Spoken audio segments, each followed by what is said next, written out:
गांव के बाहर एक पुरानी हवेली थी। लोग उसे काली हवेली कहते थे।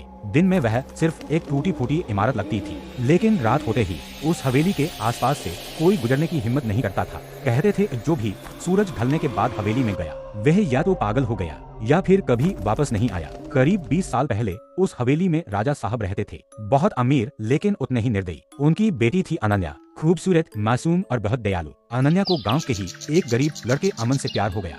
जब राजा साहब को यह पता चला, पिताजी मैं उससे प्यार करती हूँ, मैं उस गांव के लड़के से प्यार करती हूँ। चुप करो, तुम्हारी हिम्मत कैसे हुई? तुम उसे फिर कभी नहीं देखोगी। उन्होंने अमन को हवेली बुलाया। हिम्मत कैसे हुई मेरी बेटी से प्यार करने की? तुमने बहुत बड़ी गलती की है, इसकी सजा बहुत खतरनाक होगी। और उसी रात अमन कभी वापस नहीं लौटा। कुछ ही दिनों बाद अनन्या भी अचानक गायब हो गई। उसके बाद हवेली में अजीब अजीब आवाजें आने लगी, रोने की, हंसने की और कभी कभी पायल की छन छन। शहर से 3 दोस्त गांव आए, रोहन, नील और कबीर। रोहन को भूत प्रेत पर बिल्कुल विश्वास नहीं था।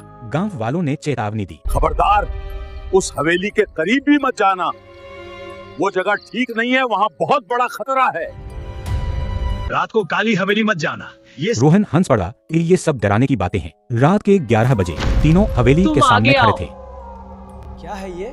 हवेली के अंदर घुप अंधेरा था। मोबाइल की टॉर्च जलाई तो दीवारों पर अजीब सी परछाइयां हिल रही थी। अचानक छन छन छन पायल की आवाज। नील डर गया, यार चलो वापस चलते हैं। तभी ऊपर से किसी लड़के की धीमी आवाज आई। रोहन का चेहरा सफेद पड़ गया। सिरहियों पर एक सफेद साड़ी में लड़की खड़ी थी, झुका हुआ, बाल खुले हुए। कबीर ने कांपती आवाज में पूछा, एक कौन हो तुम? लड़की ने धीरे धीरे सिर उठाया। उसकी आंखें पूरी तरह काली थी। वह अनन्या थी। उसने बताया, राजा साहब ने अमन को मारकर हवेली के तहखाने में दफना दिया। जब अनन्या को पता चला तो उसने भी उसी तहखाने में खुद को बंद कर लिया और वहीं मर गई। अब उसकी आत्मा हर उस इंसान को ढूंढती है जो सच्चाई सुन सके। अनन्या ने इशारा किया, नीचे आओ। तहखाने में दीवार पर खून से लिखा था, इंसाफ। जैसे ही रोहन ने हड्डियों का ढेर देखा, पूरा कमरा कांपने लगा।